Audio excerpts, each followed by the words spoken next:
And yes, we survived another day. Welcome back. Please sit. Today we're talking about the original disruptors of the global economy. No, not some Silicon Valley tech bros with a god complex, but pirates.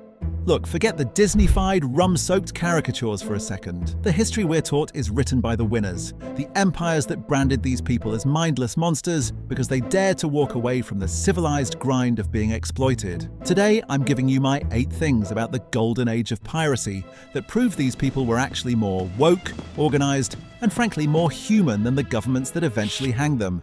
Before we dive into this sea of glorious cynicism, do the YouTube thing. Like, subscribe, or don't. Stay mad at my takes in the comments if you want. I'll probably just hear the most creative insults.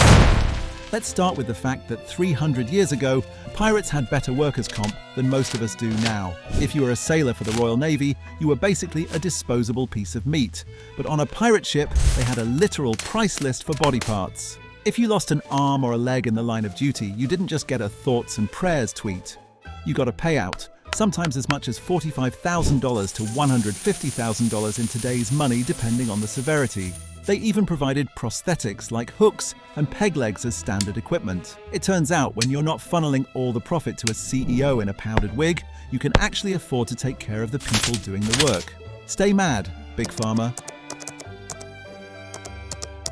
While the rest of the world was bowing down to kings who claimed they were chosen by God, pirates were out here practicing actual democracy. The captain wasn't some divinely appointed tyrant. He was elected by a majority vote. And here's the kicker, they could fire him too. If the captain became too bossy or incompetent, the crew would just vote him out. They had a written constitution, a code of conduct that everyone had to sign. It's a bit ironic, isn't it?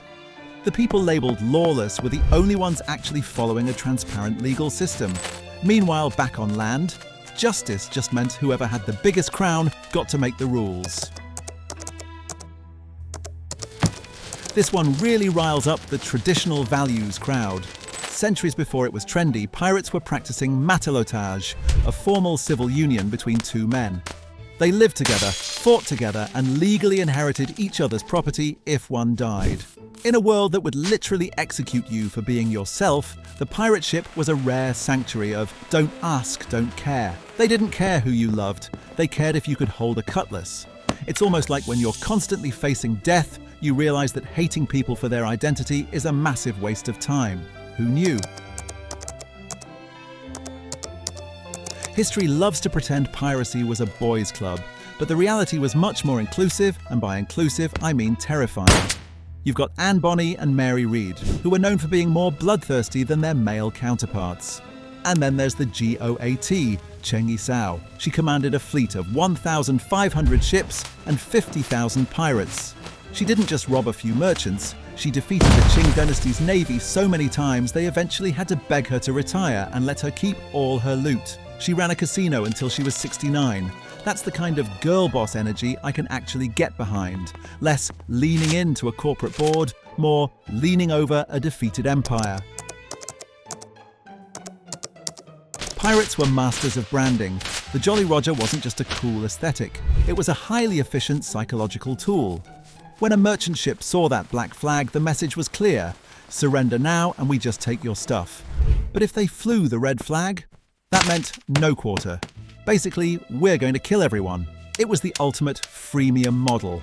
Comply and survive, or resist and be deleted. Most captains surrendered immediately because the pirate brand was so terrifyingly consistent. It's a shame modern marketing isn't this honest.